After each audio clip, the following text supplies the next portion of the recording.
Американские ученые провели исследование на тему синдром отсутствия отпуска. Выяснилось, что ежегодный отпуск помогает нам снизить риск преждевременной смерти на 20%. Поэтому, какой бы увлекательной ни была наша работа, а в отпуск все равно надо. Мы, творческая команда программы «Агойсра», не просто пропагандируем здоровый образ жизни, но и демонстрируем его на себе. Нас скоро ждет отдых. Но прежде мы расскажем самое интересное в нашей программе о нашей программе. Мы не прощаемся с вами, а просто говорим «до свидания». Но это через 30 минут. А сейчас здравствуйте.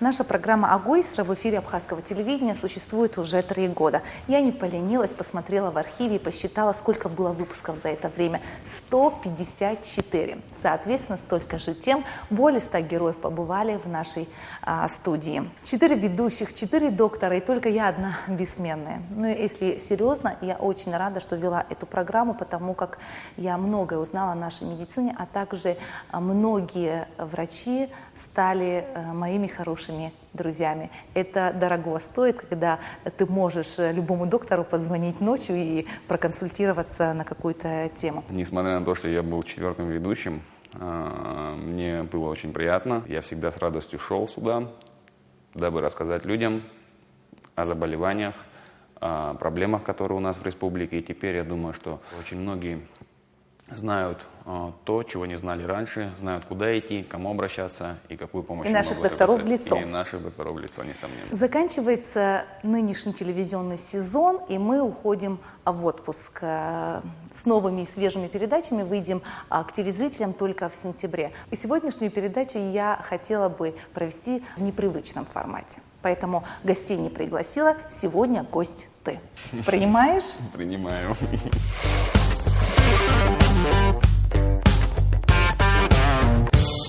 Добрый вечер, наши телезрители. Хочу представить Алхаса сегодня совсем по-другому. Вам не как соведущего, а как доктора, как сосудистого хирурга. Несколько месяцев мы вместе ведем программу, но ни разу не говорили о сосудистой хирургии. Сегодня есть такая возможность, Алхас, поэтому все мои вопросы я сегодня адресовываю тебе. Какие возможности у нашей медицины именно в этой области? Ну, для начала, здравствуйте.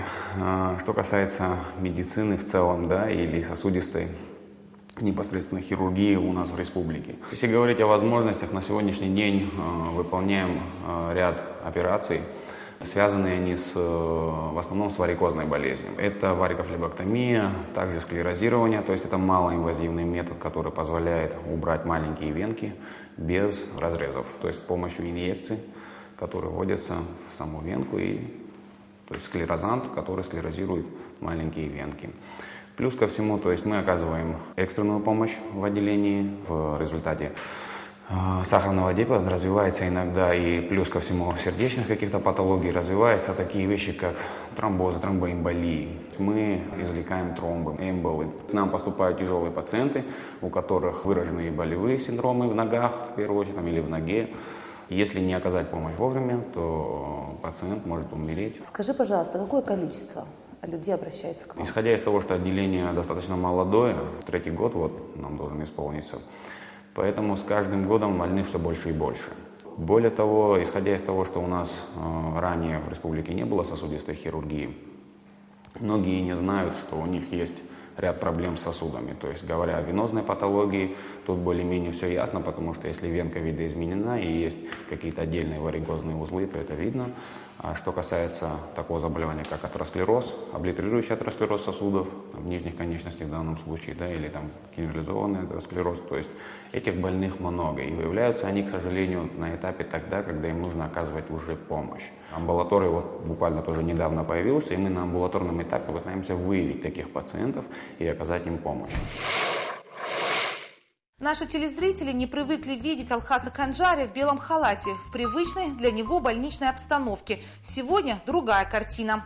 По отделению с коллективом нашим. К сожалению, заведующего отделения сейчас на месте нет. Заведующий отделением сосудистой хирургии Республиканской больницы Томас Цахнаке, он же первый заместитель министра здравоохранения. После утреннего обхода Томас Мурманович уехал в министерство. Алхас Канджарий и его коллеги, сосудистые хирурги, а их 3 человека на отделении, несут службу. У нас есть процедурный кабинет, там, где лежат все наши медикаменты, необходимые для первой помощи. По словам старшей медсестры, сейчас на лечении 8 пациентов. Отделение рассчитано на 18 мест.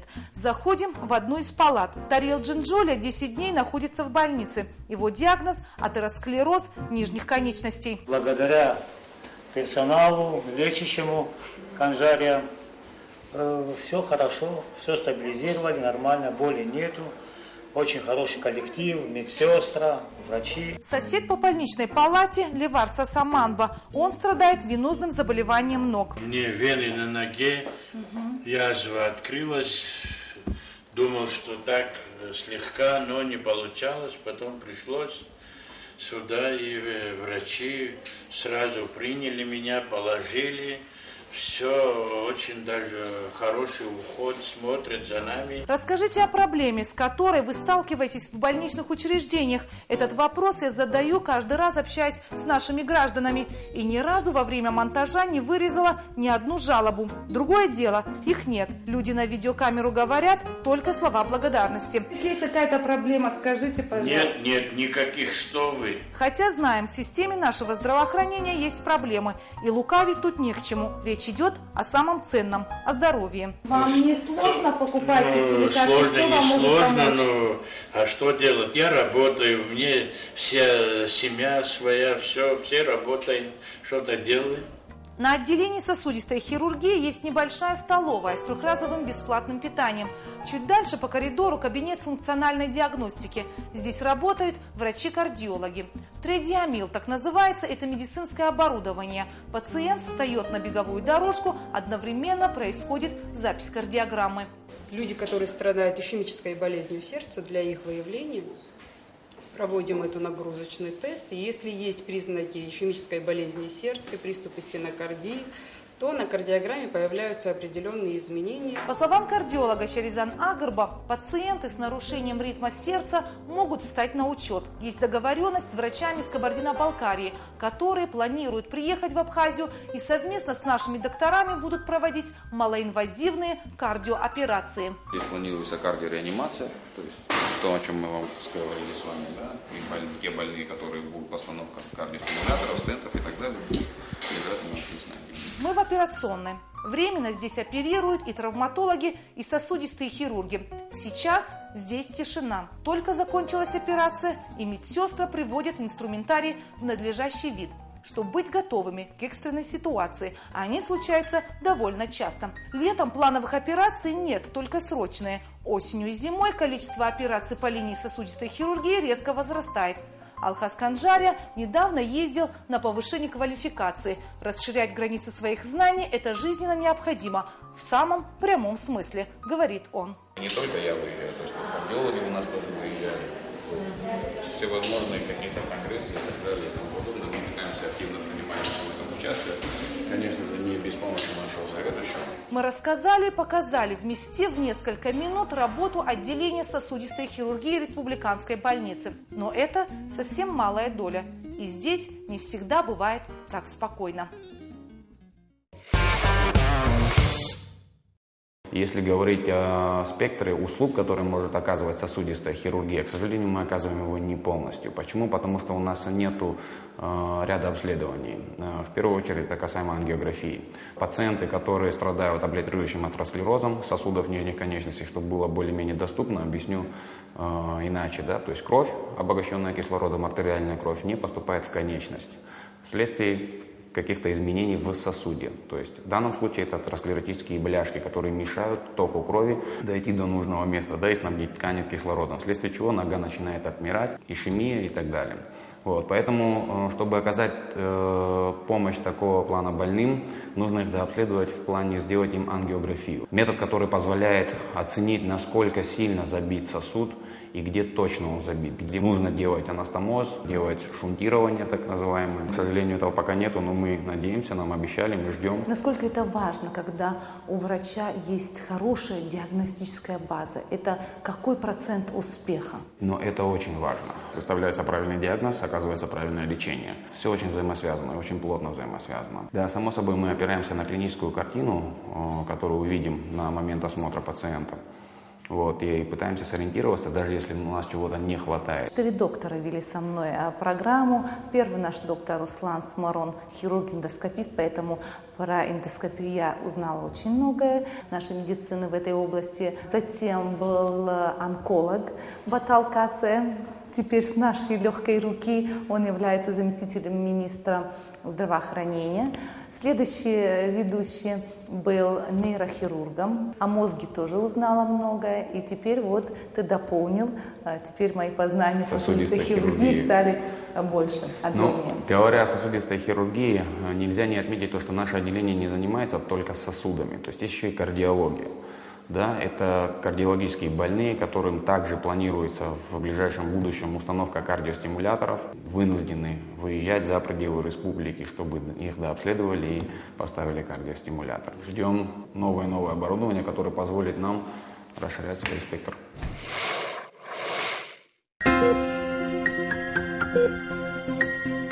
Не было бы этих людей и не было бы такой медицинской аппаратуры. Наркомания – это болезнь все-таки или это вредная привычка?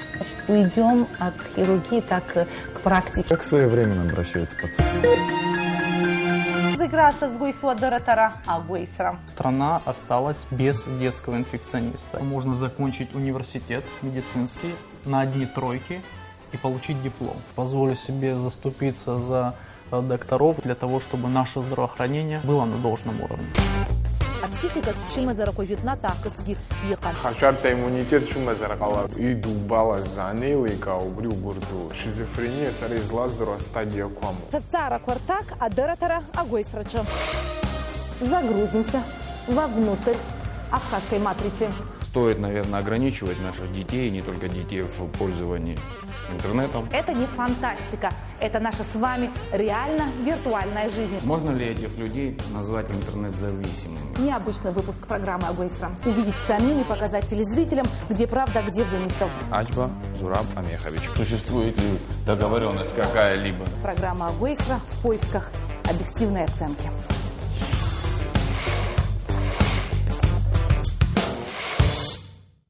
Один мой знакомый врач работает в Москве. Он мне говорил о том, что высокотехнологичные операции на такое количество населения, как в Абхазии, на такую небольшую территорию, нет необходимости, потому как содержать это высокотехнологичное оборудование медицинское и специалистов гораздо дороже выходит стране здравоохранению, нежели отправить в другую страну и оплатить ему лечение. По поводу кардиохирургии. Говоря о тех же кардиостимуляторах, постановке стентов и так далее. На сегодняшний день, как я уже ранее отметил, то есть выявляемость этих больных невелика. Почему? Потому что они не обследуются, то есть не обращаются, не обследуются. К сожалению, наши жители до самого последнего тянут и обращаются в тот момент, когда уже совсем плохо. Если что-то беспокоит, надо обращаться. Есть скачки артериального давления, это уже какой-то признак какого-то заболевания. Надо обследоваться, выставить диагноз и, соответственно, пролечиться. Говоря о высокотехнологических каких-то моментах, рентабельно это или нет, тяжело оценивать. Почему? Потому что мы не знаем, не имеем точную статистику, сколько больных страдает тем или иным заболеванием. Да? Для того, чтобы говорить о рентабельности, надо в первую очередь амбулаторно обследовать этих больных, которые обращаются. И, само собой, ввести некую статистику. Маленькая республика и не так много народу. Но, тем не менее, даже те, которые здесь живут, очень многие страдают сердечной патологией, сосудистой патологией. Фрагментов челюсти не было, которые тоже пересадили. Своевременно обратился к врачу. Подбирать контактные ленты, это врач-офтальмолог. Начинают возникать проблемы с милицией. Диализ – это такая вещь, которая она не выполняет полностью всю функцию почки. Поставка идет из Германии, из фирмы Отобок. На современном этапе все лечится. когда-либо не был на ультразвуковом исследовании. Ребенок это не является взрослым. У нас работающих врачей 608 человек. Человек даже с невысоким IQ может стать хорошим крепким доктором. Папы в некоторых селах находятся вынужденно, не в своих помещениях. Сделав шаг вперед, делать 2 шага назад, это, по-моему, просто непрофессионально. Ты можешь написать одну фразу, иметь в виду другое, испытывать совершенно третье. Надо сделать так, чтобы педиатр участковый стал другом семьи. Есть, к сожалению, люди, которые умирают. Вопрос, где ты был, может вызвать у него агрессию и раздражение. То, где вы их покупаете и как вы их употребляете. Риск возникновения реакции снижается. Таких очень люблю, потому что они очень добрые. Я говорю, добрые люди всегда живут дольше. По поводу обращаемости, ранней обращаемости пациентов, этот вопрос, эту тему мы обсуждаем из передачи в передачу вот уже 3 года. Причину, почему они все-таки на поздних стадиях заболевания приходят в больницу, называют, что обследование, потом прием препаратов очень дорого обходится, и они откладывают на более поздний срок поход к врачу. На самом деле мы все говорим о том, что медицина всегда платная в любой стране, то есть либо за нее платит пациент, либо за нее платит государство. У нас этот вопрос не отрегулирован в здравоохранении, как бы частично решается вопрос, у нас даже нет закона о здравоохранении, возможно потому, что и этот вопрос финансирования не решен. Может быть, это является первостепенной причиной на самом деле, почему люди поздно обращаются и почему потом на плечи докторов ложится вот это бремя лечить заболевания с осложнениями. Запущенные заболевания, да. Наверное. Когда пациент приходит к доктору, смотреть надо не в его кошелек, а смотреть надо в глаза. Вот, это первый момент. Второй момент, что касается амбулаторных больных, которые обращаются к нам в поликлинику при республиканской больнице, да, помимо приемного отделения. То есть все они принимаются бесплатно. Что касается лекарственных препаратов, которые назначаются докторами, да, к сожалению, мы испытываем трудности, и у нас не все препараты есть. Сейчас принимается закон в целом о системе здравоохранения, да, реформируется она. Поэтому мы пока только вынуждены ждать. Наши граждане должны понимать следующее, что так же, как и у них нет возможности платить за те или иные анализы, так и у докторов нет обследовать пациента за свой счет. Поэтому есть такое понятие, как расходные материалы, да, которые, в принципе, должен оплачивать Минздрав, да, который пытается решить этот вопрос и в последнее время, то есть достаточно благополучно. Какая зарплата должна быть у доктора, чтобы он спокойно не принимал вот эту надбавку от граждан к своей зарплате? Я так считаю, это надбавка, когда благодарят тебя там за консультацию. Какую зарплату должен иметь доктор? Я думаю, что если бы доктор получал достаточную сумму, то ему бы и не приходилось брать ту благодарность от пациентов, которую периодически вносят ему. Да. То есть он вынужден, это вынужденная мера по той простой причине, потому что зарплаты на самом деле сегодня очень мизерные. И поверьте мне, на 7 тысяч рублей, любому рядовому гражданину, даже одному в месяц прожить очень тяжело. А и с учетом того, что это невозможно, да, с учетом того, что у него, как правило, есть семья, это становится вдвойне тяжело. Я соглашусь с теми, кто говорит, что и доктора заложники этой ситуации. Несомненно, конечно, несомненно. Тут вся система здравоохранения, то есть надо менять. Менять и решать вопрос это немножко по-другому, наверное, над чем вот сейчас работают, и поэтому мы как бы ждем изменений. Мы подготовили небольшой опрос, что наши граждане думают о нашей программе Алгойсера. Ваше мнение о нашей медицине? В чем ее сложности, в чем проблема у пациента? Я сейчас судить об этом не могу, конечно. Вот вы сталкиваетесь ежедневно. Я сталкивалась, да, с болезнями. Конечно, у нас просто врачи все очень хорошие, а вот нету аппаратуры такой, которой они могли бы что-то делать. Там рентген сделать очень трудно стало на сегодняшний день. Тоже КТ, МРТ. Аганрыхлыки, аганроулыки, даже иаӡамауаҩы ихәаԥшыртә еиԥш аҭагылазаашьа абранӡа излаауа ԥара змамгьы ыҟоуп. Ԥара ганахьала нас ахәшәқәа зегьы аахәатәуп, уахнеиуагьы нас адиагностика. Убри ауааԥсыра иабанӡарылшо шәара шәгәаанагарахь? Сара сыхәҭаахьы исҳәоуп, иҳалшаӡом, имаҷуп, апенсиа акәзар имаҷуп ишыҟоу збон. Ажәакала шәгәабзиара аиҭашьақәыргылара ҳзышьҭкааӡом, иҳалшаӡом, пенсиа соуит 5400, иахьа иҳаман инҵәахьеит иааӡа. Пенсионерцәа ирцәқәоу даимгәа иҟалаӡом, избан акәзар ахәқәак аамитхеит, аиаша рзыҳәан ари постоянно иаҳжәқәоуп агьоуп, иаҳзыцәгьоуп, конечно, аха уи ҳара ҳала иҟамлеит. Хәыҷык имчны иахцәажәақәагьы ыҟоуп. Ачымазаҩ хәыҷык дышычмазаҩала ихаану иацәажәароуп. Иара ихьаа, усгьы ихьаау, хәыҷык имчны уаниацәажәалак ачымазаҩ ихьаа иҵегь иацнаҵоуп. Аԥара иаҳа игәцараркуеит, ачымазаҩ иқәшәтәра аасҭа. Ус зехьынџьарагьы иҟаӡам, зехьынџьара иҟаӡам, аха џьара ус сақәшәахьеит. Медицинаҿы изҳароуп, акадраҵароуп. Рагенетикцәа иҳамаӡам ҳара, убри апроблема дарихәон иҳамам. Иахьа убри ара срыдыркылоит ибзианы, зондакла дадҟасҵон.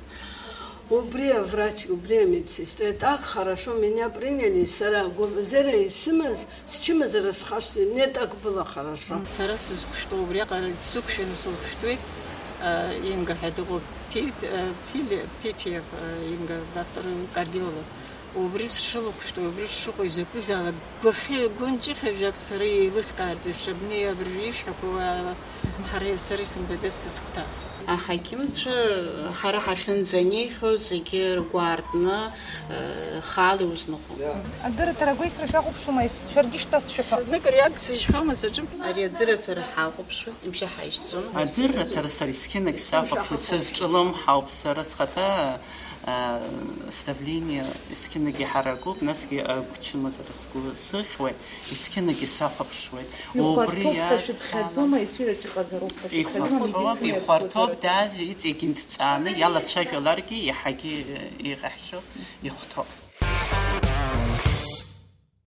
Насколько нашему населению необходима медицинская грамотность? Вопрос хороший. На самом деле люди, к сожалению, те, которые живут не в городе, а в деревнях, очень многого не знают, обращаются к местным целителям, если можно их так назвать, да, или там где-то что-то слышали, то есть или самолечение. Да, или самолечение. Чаще всего что происходит, да, то есть они не осведомлены то, чем это чревато, то, во что это может вытечь. Ряд, конечно, жителей достаточно хорошо осведомлен в плане медицины, да, там касаемо каких-то заболеваний, есть возможность зайти в интернет, почитать, что это, чем лечить и так далее.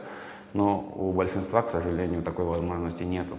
Если это медикаментозное лечение, то есть мы рассказываем о медикаментах, какое непосредственное влияние они несут на общее состояние организма, рассказываем о каждом препарате. Если это хирургическое лечение, то мы рассказываем ход операции, то есть что им предстоит пройти. Наша программа тоже частично разделяет эту функцию по поводу медицинской грамотности. Мы не просто рассказываем о заболеваниях, кстати. О заболевании как раз-таки можно получить информацию и в интернете. Есть другие российские телеканалы, с которыми мы даже не пытаемся конкурировать, потому что у них совершенно другой бюджет. Но мы в своей программе хотим нашим, именно абхазским телезрителям показать, кто же наши доктора, в чьих руках находится наше здоровье, а также показать медицинские учреждения, какие условия у наших докторов, ситуация вокруг абхазской медицины, чтобы человек знал, к кому надо обратиться и какие этапы пройти именно у нас в нашей стране. И у меня еще такой вопрос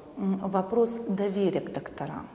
Вот, например, в Израиле, когда мы были в командировке в рабочей, я спрашивала, как можно попасть в Израиле в медицинский вуз.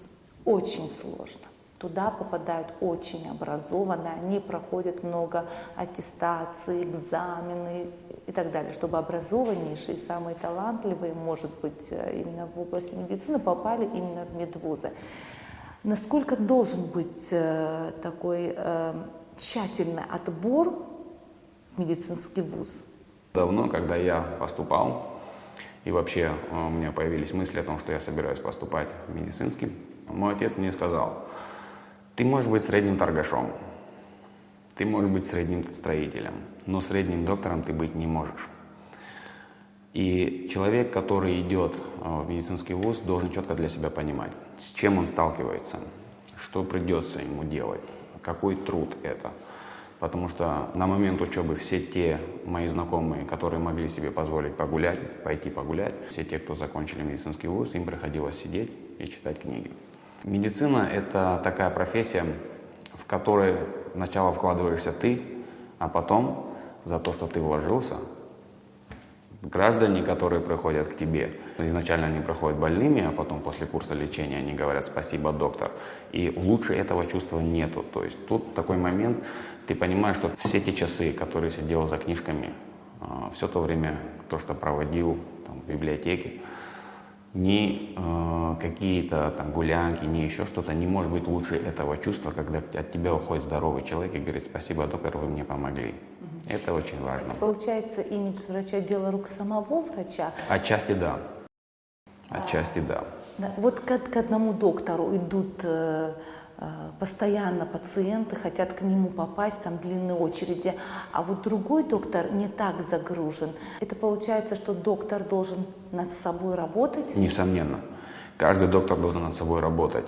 Есть ряд программ, по которым наши доктора, работающие в республиканской больнице, да и не только в республиканской больнице, имеют возможность выехать за пределы республики и увидеть что-то новое, того, чего у нас еще нету. Надо, несомненно, этим пользоваться, потому что медицина на сегодняшний день не стоит на месте, она идет только вперед. С каждым днем появляются все новые и новые методы лечения, все новые и новые подходы, все новые и новые методы диагностики, поэтому для врача, для того, который считает себя специалистом, это на самом деле очень необходимо. Мы часто свои съемки проводим в республиканской больнице. Вместе с врачами мы увидели этот важный момент. Спасение утопающего – дело рук самого утопающего. Детское здравоохранение в нашей стране. Возможности нашей медицины, чтобы наши дети росли здоровыми. Когда ты постареешь, она мне понадобится. Очень поучительно. Пока мода антисоциального авторитета не сменится на образ образованного, патриотичного, энергичного, хорошего специалиста, количество наркоманов не уменьшится. Ежедневно сюда обращаются около 250 человек. Туристы, посещающие нашу страну, думают, эти черные треугольники, скворечники. За 2014 год в республиканскую больницу после ДТП было доставлено более 380 пострадавших. То, что мы видели на поверхности, это полбеды, а беда вот здесь, внизу. 5:32. Мы с оператором Артуром Каланди явно не жаворонки, но вышли на охоту. Детство! Детство! Детство — это краски радуг. Детство! Детство! Детство — это я и ты. Все, я завершаю нашу передачу. Мне кажется, что ты к нашим видеокамерам настолько привык, как будто находишься в операционной у себя в обычном привычном месте. Спасибо за беседу. Спасибо большое. Хотелось бы сказать, что мне было приятно работать на телевидении, в вашей программе. Я надеюсь, что все те, кто смотрел нашу программу, несомненно, смотрели, не отрывая глаз, потому что много очень полезной, очень нужной информации мы давали зрителям нашим. И хочу сказать, что для себя лично я извлек огромный плюс. Плюс заключается в том, что познакомился с очень многими хорошими людьми. Это для меня самое главное. С очень многими хорошими специалистами. Это очень немаловажно. Поэтому всем большое спасибо.